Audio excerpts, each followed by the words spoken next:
Hello दोस्तों, जैसे आपको पता है हमूराबी टैबलेट एक इवेंट चला रही है exploring district courts of Maharashtra. और इसी सिलसिले में आज हम आए हैं औरंगाबाद डिस्ट्रिक्ट कोर्ट में और मेरे साथ अभी एडवोकेट कैलाश सर है जो प्रेसिडेंट है Aurangabad district court bar association की। तो उनसे कुछ जानकारी लेंगे। तो कैलाश सर, सबसे पहले तो आपका बहुत बहुत धन्यवाद कि आपने हमें समय दिया, क्योंकि हमें पता है कि आज आपके यहाँ एक बहुत बड़ी क्रिकेट टूर्नामेंट शुरू हुई है, तो आप सेक्रेटरी साहब सब लोग बिजी हैं। तो सबसे पहले उसके लिए आपका बहुत बहुत धन्यवाद। Thank you. सर, मुझे एक बताइए कि ये कोर्ट की हिस्ट्री क्या है, ये कहाँ था, कितने पुराना ये कोर्ट है, पहले कहाँ था और यहाँ कहाँ आया अभी? वैसे औरंगाबाद शहर निज़ाम के अधीन था, तो इस हमारे कोर्ट की हिस्ट्री काफ़ी पुरानी है। 1922 अभी 1922 में हमारा कोर्ट 134 साल का हो गया है। ओके। और हमारे कोर्ट की बिल्डिंग पहले से यहीं पर थी, बाद में इसे गिराकर हमने यहाँ पर नई बिल्डिंग बनाई है। अच्छा, तो पहले से मतलब कोर्ट यही लोकेशन पे था? लोकेशन यही है, लोकेशन यही था लोकेशन कोई कभी चेंज नहीं हुआ कोर्ट अच्छा। का। सर, ये जानना चाहूँगा कि आपके बार की स्ट्रेंथ क्या है, कितने वकील भाई और बहनें हैं हमारे? हमारे बार की स्ट्रेंथ 4,500 वकील भाई और बहन हमारे पास रजिस्टर्ड ऑन रिकॉर्ड रजिस्टर्ड है। ओके। और सर, बार रूम्स कहाँ कहाँ पे हैं हमारे यहाँ? बार रूम्स ग्राउंड फ्लोर पे है, फर्स्ट फ्लोर पे है और सेकंड फ्लोर पे। अच्छा, और हमारी महिला वकीलों के लिए अलग से बार रूम है उनके लिए कोई? हाँ बिल्कुल है। महिला वकीलों के लिए 2 बार रूम है हमारे पास। अच्छा, तो वो कहाँ लोकेटेड है सर? वो ग्राउंड फ्लोर पे है। ग्राउंड फ्लोर पे है। हाँ। और सर, ये जानना चाहूँगा कि कोई लिटरेचर मतलब छपा हुआ आपका इंफॉर्मेशन हमारे औरंगाबाद डिस्ट्रिक्ट बार का आज तक कभी हुआ है, जैसे आप कुछ ये बता रहे थे? हाँ, ये एक 2011 में एक जिला वकील संघ की सोवेनियर या स्मरणिका जिसको बोलते हैं, वो पब्लिश किया था जिला वकील संघ में। उसके अंदर वकील संघ की पूरी हिस्ट्री, मतलब वकील संघ के पहले अध्यक्ष कौन थे, सेक्रेटरी कौन थे, उनके पूरे नाम यहाँ पर दर्ज है। अच्छा। और सर, पहले उस जमाने में वकीलों को क्या मतलब क्या नाम से बुलाया जाता था? वकील ही कहते थे या कुछ अलग नाम कहते थे उनको? नहीं, वकील ही कहते थे, लेकिन कोर्ट को नाम अलग थे। जब निज़ाम का ये था यहाँ पर, निज़ाम के जब अधीन था मराठवाड़ा, तो उस टाइम को कोर्ट के नाम अलग थे। अच्छा, तो वो उर्दू नाम थे उसके? उर्दू नाम थे। Okay okay okay. सर, ये बार की अपनी लाइब्रेरी कहाँ है? बार की लाइब्रेरी, अपना जो इंटरव्यू चल रहा है, अच्छा, ये बार के लाइब्रेरी में ही चल रहा है। ओके और ओके ये हमारे डिस्ट्रिक्ट बार एसोसिएशन का ऑफिस है। ओके, दोनों है दोनों है। Okay okay okay. सर, आपके हिसाब से अंदाजन कितने तालुकाज है जो हमारे डिस्ट्रिक्ट कोर्ट के अंडर गवर्न है आज के दिन में? औरंगाबाद डिस्ट्रिक्ट कोर्ट के अंडर 8 तालुका गवर्न है। 8 तालुकाज कवर्ड है हमारे। हाँ हाँ। सर, एक बात जानना चाहूँगा कि कल्चरल एक्टिविटीज़ क्या होती हैं? मतलब क्रिकेट के बारे में तो हम अलग से बात करने ही वाले हैं, उसके बारे में भी आप बोलिए, लेकिन उसको छोड़ के जो नॉर्मल कल्चरल एक्टिविटीज़ क्या क्या होती हैं हमारे बार की यहाँ पे? हमारी काफ़ी पुरानी परंपरा रही है हमारे वकील संघ में। हमारे जो वकील कल्चरल एक्टिविटीज़ में जो शामिल है, उनके लिए हम गैदरिंग लेते हैं। एनुअल गैदरिंग हमारे पास होती है। और हर साल 23 जनवरी से लेके 26 जनवरी तक हमारी गैदरिंग होती है। अच्छा, 3 दिन चलती है? 3 दिन चलती है। उसमें पूरे कल्चरल एक्टिविटीज़ होती है। जैसे कि हम संगीत खुर्ची जिसको बोलते हैं, संगीत खुर्ची, म्यूजिक चेयर, वो गेम लेते हैं। क्रिकेट, महिला क्रिकेट के भी मैचेस होते हैं। जजेस के और वकीलों की टीम के भी मैचेस होते हैं। ओके।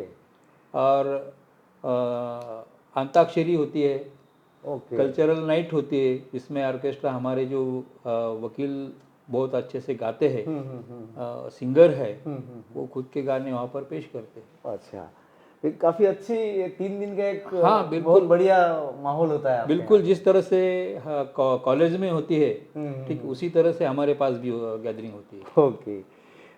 सर ये जानना चाहूँगा कि हमारे डिस्ट्रिक्ट कोर्ट में स्टेशनरी और जेरोक्स के लिए कोई ऐसा एक छोटा सा स्टॉल वगैरह है? हाँ इन हाँ हाँ अंदर हाँ, ही? बिल्कुल बिल्कुल है। हमारे डिस्ट्रिक्ट कोर्ट में जेरोक्स के लिए 3 जगह हमें अलॉट की गई है, और 3 जगह पे हमारे जेरोक्स सेंटर चल रहे हैं। और स्टेशनरी के लिए भी हमारे पास हमारा खुद का ये है, स्टोर सोसाइटी है, हाँ, उसके थ्रू हम स्टेशनरी प्रोवाइड करते हैं। ओके। सर ये जानना चाहूँगा कि पेटिशन राइटर करके एक कॉन्सेप्ट हुआ करता था बहुत पहले, तो क्या आज भी वो है आपके यहाँ, है पेटिशन राइटर कोई? नहीं नहीं, पिटिशनर राइटर अभी डिस्ट्रिक्ट कोर्ट में तो नहीं है, लेकिन फैमिली कोर्ट में है। फैमिली कोर्ट में है? हाँ, फैमिली कोर्ट में है, क्योंकि बहुत सारी जो महिलाएं आती है, उन्हें खुद की अर्जी देने में दिक्कत आती है, तो पिटिशनर राइटर से लिख के लेती है। अच्छा अच्छा। सर जूनियर्स के लिए कोई ऐसे लेक्चर्स वगैरह होते हैं, क्योंकि जिनको जेएमएफसी बनना है या उसके लिए? बिल्कुल होते हैं। जैसे ही जेएमएफसी की एड पब्लिश होती है, उसके बाद हमारे पास हम स्टडी सर्कल शुरू करते हैं जूनियर्स के लिए। और हर टॉपिक पे लेक्चर होते हैं, जो सिलेबस है जेएमएफसी का पूरा हम कवर करते हैं उसमें। अच्छा, तो उसमें सर जो लेक्चर देने आते हैं वो सीनियर वकील होते हैं या कभी कभी हमारे ऑनरेबल जजेस भी आते हैं कभी बोलने? सीनियर वकील और ऑनरेबल जजेस भी होते हैं। बिल्कुल, जजेस भी लेक्चर आते डिलीवर हैं। करने को आते हाँ हाँ, बिल्कुल आते हैं। हैं? ओके। सर बार की जो अपनी कमेटी है हमारी, इसका क्या टेन्योर है? हमारे बार के कमेटी का 1 साल का टेन्योर है। 1 साल का टेन्योर? 1 साल का tenure. Okay. Sir canteen premises अपने यहाँ कहाँ है? ग्राउंड फ्लोर पर कैंटीन प्रीमाइसेस है। तो मतलब वकील भाई हमारे चलाते हैं या हमने कोई थर्ड पार्टी चलाने को दिया? नहीं, हमने थर्ड पार्टी को चलाने दिया है, वकील भाई नहीं चलाते। अच्छा। सर एक स्पेसिफिक पर्सनालिटी बारे में पूछना चाहूँगा। भारत रत्न डॉक्टर बाबा साहेब अम्बेडकर यहाँ आए थे, बिल्कुल। तो उसके बारे में थोड़ा सा सर हमें बताइए कि हाँ, कैसे था उस वक्त? भारत रत्न डॉक्टर बाबा साहेब आम्बेडकर हमारे कानून मंत्री थे, और 1950 में उन्होंने डिस्ट्रिक्ट कोर्ट को विजिट किया था, और कोर्ट प्रोसीडिंग कैसे चलती है इसका बारीकी से अध्ययन किया था। अच्छा। और उसके साथ ही एक ताई महाराज का अडॉप्शन का केस था, जिसमें हमारे स्वतंत्र सेनानी लोकमान्य बाल गंगाधर तिलक इन्होंने भी डिस्ट्रिक्ट कोर्ट में विजिट किए। अच्छा, तो ये दोनों बहुत ही बड़ी पर्सनालिटीज बड़ी पर्सनालिटीज आई है यहाँ पे, जिन्होंने विजिट किए थे। सर ये जानना चाहूँगा कि बार और बेंच के रिलेशन कैसे हैं यहाँ पे? हमारे औरंगाबाद शहर में बार और बेंच के रिलेशन काफ़ी अच्छे हैं। और बहुत सारे ऑनरेबल जजेस है, वो औरंगाबाद स्टेशन मंग के लेते हैं। अच्छा, वेरी गुड। क्योंकि हम काफ़ी कोऑपरेटिव है, इसलिए वो हमारा औरंगाबाद स्टेशन मंग के लेते हैं। ओके। अभी सर ये पूछना चाहूँगा कि आपके यहाँ से जो प्रैक्टिस कर रहे थे हमारे वकील भाई और बाद में वो अभी एलिवेट होके गए हैं, उसमें से कोई आप नाम बता सकते हो हमें जो यहाँ प्रैक्टिस करते थे और अभी जेएमएफसी से आगे डिस्ट्रिक्ट पीडीजे से सुप्रीम कोर्ट, हाई कोर्ट ऐसे गए हुए हैं? आज के तारीख में हाँ, अपने जो एक्टिंग चीफ जस्टिस है ऑनरेबल गंगापुर वाला साहब, वो हमारे लाइफ मेंबर है ओहो, डिस्ट्रिक्ट कोर्ट के। ओके। और अभी जस्टिस ऑनरेबल जस्टिस घुगे साहब है, वो भी हमारे डिस्ट्रिक्ट कोर्ट के लाइफ मेंबर है। ओके। तो और काफी सारे लोग काफ़ी हो रहे हैं, काफ़ी सारे मतलब एक जूनियर का ट्रेंड है यहाँ पे कि हम जेएमएफसी बने। हाँ हाँ, बिल्कुल है, बिल्कुल है। हाँ, क्योंकि कई जगह पे ऐसा नहीं होता है। नहीं है, जूनियर का ट्रेंड अच्छा है वो हमारा। और हमारा जो जेएमएफसी का रिजल्ट है, उसमें औरंगाबाद हमेशा ही टॉप पर रहता है। ओह, वेरी गुड। सर ये पूछना चाहूँगा कि वीडियो कॉन्फ्रेंसिंग फैसिलिटी अभी एक्टिव है? हाँ है, एक्टिव है। मतलब पैंडेमिक के बाद भी अभी वो एक्टिव रखी है उसको? रखी है, लेकिन सिर्फ जो कैदी जेल में हैं, जिन्हें कोर्ट में पेश नहीं किया जा सकता, हाँ हाँ, उनके लिए रखी है। जो उनके लिए ही रखी है। हाँ, उनके लिए रखी है। ओके सर, ये जो पॉश कमेटी कहते हैं जिसे, मतलब हाँ। Prevention of women and sexual harassment हाँ, एट वर्क प्लेस, हाँ। इसकी एक कमेटी बनानी होती है, हाँ। तो वो भी अपने यहाँ कॉन्स्टिट्यूट हुई है सर? हाँ, बिल्कुल है, बिल्कुल अच्छा, है। अभी एक पूछना चाहूँगा सवाल कि सर लॉकडाउन आया, लॉकडाउन गया, बहुत कुछ चल रहा है, लेकिन जो हमारे वकील भाइयों की संख्या थी वो बेसिक लॉकडाउन जिसे हम मार्च 20 वाला कहते हैं, और उसके बाद खुलने के बाद, तो उसमें कोई तफावत है? मतलब तभी से अब आज कम आने लगे हैं वकील भाई जो सीनियर मंडली हैं, या? बिल्कुल बिल्कुल बिल्कुल तफावत है। लॉकडाउन के बाद बहुत सारे हमारे वकील भाई कोर्ट में आना, जो सीनियर लोग थे, बहुत सारे सीनियर लोगों ने बंद कर दिया है। अच्छा, या जो जो सीनियर लोग हैं वो पर्टिकुलर एक केस के लिए ही आते हैं और तुरंत निकल जाते, कोर्ट में कोई रुकता नहीं। अच्छा, मतलब पहले जैसे आके बैठते थे, बातचीत हाँ, करते थे, उस तरह वैसा से अभी माहौल नहीं है? वैसा माहौल अभी नहीं है। ओके सर, ये लोक अदालत का किस तरह से प्रचलन है आपके यहाँ पे? हमारे यहाँ पर हर 3 महीने में एक बार नेशनल लोक अदालत होती है। अच्छा, हाँ, नेशनल लेवल पे जो होती है वो यहाँ पर भी होती है और 3 महीने में एक बार होती है। ओके। और सर लीगल एड, इसके बारे में कैसे फंक्शनिंग हो रहा है अपने डिस्ट्रिक्ट कोर्ट में औरंगाबाद में? बहुत अच्छी तरह से हो रहा है। लीगल एड की जो उनकी एडीआर की जो बिल्डिंग है, अभी सेपरेट बिल्डिंग उन्हें दी गई है और 2 अक्टूबर को उस बिल्डिंग का इनॉग्रेशन भी हुआ है। 2 अक्टूबर 2022? हाँ, yes, 22। Okay honourable justice Prasanna Varale साहब के हाथ से इसका इनॉग्रेशन हुआ है। ओके सर, ये पूछना चाहूँगा कि ऐसे कौन से स्पेशल हॉलीडेज हैं जो यहाँ के कल्चर के हिसाब से औरंगाबाद डिस्ट्रिक्ट कोर्ट में दिए जाते हैं, जो बाकी जगह नहीं होते, लेकिन आपके यहाँ का कल्चर, आपके यहाँ की डिमांड, उसके ऊपर स्पेसिफिक हॉलीडेज कौन से हैं? एक तो 17 सितंबर का जो है, 17 सितंबर का हॉलीडे सिर्फ मराठवाड़ा रीजन में ही होता है। बराबर, मराठवाड़ा के बाहर 17 सितंबर का हॉलीडे कहीं पर नहीं होता। करेक्ट। क्योंकि 17 सितंबर की हिस्ट्री ऐसी है कि 17 सितंबर 1948 को सरदार वल्लभ भाई पटेल ने पुलिस एक्शन करके निज़ाम से इस मराठवाड़ा रीजन को मुक्त किया था।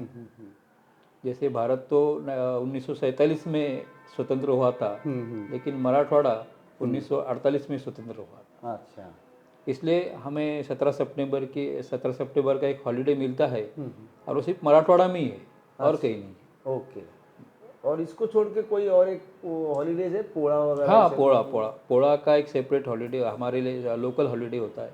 अच्छा, वो बाकी गवर्नमेंट के जो ऑफिसेस है वहाँ पर नहीं होता है, लेकिन कोर्ट को होता है। कोर्ट को होता है? अच्छा, ऐसा है? ऐसा है। ओके सर, अभी ये इसी कनेक्टेड सवाल पूछूंगा कि ये जो स्पेशल हॉलीडेज आपको दिए जाते हैं, तो क्या ये आपको कंपेंसेट करना पड़ता है कोई सैटरडे, या they are holidays for you? They are holidays. अच्छा, they are holidays. Yes yes yes. Okay. अभी जाते जाते एक आखिरी सवाल पूछ जाऊंगा। जस्ट मैं नीचे खड़ा था तो मैंने देखा कि पार्किंग कमेटी करके बनाया है आपने। तो ये कि क्या खुद समझ में नहीं आया, इसलिए बोला जान लूँ आपसे कि पार्किंग कमेटी क्या चीज़ है? नहीं, आपने बहुत अच्छा सवाल पूछा। एक्चुअल में क्या हुआ है कि अभी एडवोकेट्स की संख्या काफ़ी बढ़ गई है और पार्किंग की जो जगह है वो जितनी थी उतनी है, जगह तो नहीं बढ़ सकती। बराबर। और अभी ट्रेंड ऐसा हुआ है कि जो एडवोकेट्स हमारे भाई प्रैक्टिस में आते हैं, प्रैक्टिस में आते के साथ ही वो 4 व्हीलर लेके ही कोर्ट में प्रवेश करते हैं। तो इसलिए हमें पार्किंग का काफ़ी हमारा समस्या गंभीर है। तो पार्किंग में बहुत सारी अड़चनें हमें आती है, इसलिए हमने एक कमेटी बनाई है जो सिर्फ पार्किंग के इशू पर ही वो कमेटी पूरा ध्यान देती है। अच्छा, तो मतलब वो कोई छोटे मोटे रूल्स एंड रेगुलेशन हाँ, फ्रेम करते हैं? बिल्कुल बिल्कुल। अभी हमने, और आपने शायद देखा नहीं होगा, और एक बोर्ड लगाया हमने बाहर। हम हर गाड़ी के लिए एक हमारे डिस्ट्रिक्ट बार एसोसिएशन का स्टिकर इशू करने वाले पार्किंग का, ओके, तो वो गाड़ी को लगाना लगा है। देंगे और वो उसकी वजह से क्या होगा कि वो जो गाड़ी है वो गाड़ी का नंबर, गाड़ी के मालिक का नाम और उनका मोबाइल नंबर हमारे पास आ जाएगा। अच्छा, मतलब अगर गाड़ी कहीं ऐसी जगह पर खड़ी है कि बाकी गाड़ियों को दिक्कत आ रही है तो हम उन्हें तुरंत कॉल करके उन्हें यहाँ पर बुला सकते, उन्हें गाड़ी ढंग से लगाने को बोल सकते। Okay okay okay. तो अब एक लास्ट सवाल पूछूंगा कि बहुत बड़ी बिल्डिंग देखी है मैंने आपके कोर्ट की, तो इसमें कितने अंदाजन से विंग्स है मतलब? 3 विंग्स है। आपने देखा होगा लेफ्ट साइड को जो है उसे ए विंग कहते हैं और जो फ्रंट साइड को है वो बी विंग है और अपन जहाँ बैठे हैं वो सी विंग है। अच्छा, हाँ, तो इसमें ये ए बी सी में ऐसा कोई अलग काम करने की प्रक्रिया है या जस्ट ए नहीं बी नहीं सी नहीं, विंग बस है? बस वो जैसे नाम दिया गया है लेकिन कोई ऐसे ऐसे अलग से हाँ, कि ए विंग में ये होगा, बी में नहीं, ऐसा कुछ नहीं। ऐसा कुछ नहीं, ऐसा कुछ नहीं। Okay okay okay. तो कैलाश सर, आपका बहुत बहुत धन्यवाद आपका भी बहुत बहुत कि धन्यवाद। आपने आपके बिजी शेड्यूल में हमें ये अपॉइंटमेंट दिया और बहुत अच्छी इन्फॉर्मेशन हमें दी, उसके लिए बहुत बहुत धन्यवाद सर आपका। Thank you very much. Thank you sir. Thank you.